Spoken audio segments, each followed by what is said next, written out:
actuelle et je pense que la grosse innovation à trouver aujourd'hui, et je pense qu'il y a tel et tout le monde a envie d'aller dans cette voie-là, c'est de trouver une façon de vivre notre histoire en étant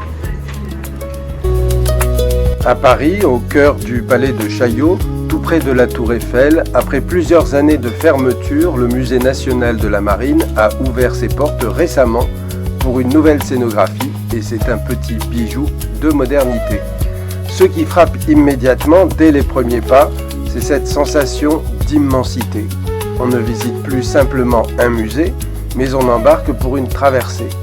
Le bleu profond des murs, les jeux de lumière et cette architecture tout en courbe nous rappellent que la mer est avant tout un mouvement perpétuel.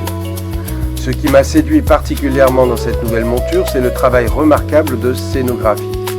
On a délaissé l'accumulation poussiéreuse pour une mise en scène épurée et spectaculaire. Regardez à quel point les œuvres sont valorisées. Les immenses proues de navires sculptés semblent fendre l'air et l'eau. La lumière est travaillée avec une précision qui vient souligner chaque détail, des dorures et la texture des bois anciens. C'est une scénographie qui respire. Elle laisse la place à l'imaginaire tout en utilisant les technologies d'aujourd'hui. Dispositifs sonores et écrans immersifs sans jamais étouffer l'objet historique. Le dialogue entre l'ancien et le contemporain est ici parfaitement maîtrisé. Chaque peinture, chaque sculpture, chaque pièce semble raconter sa propre épopée.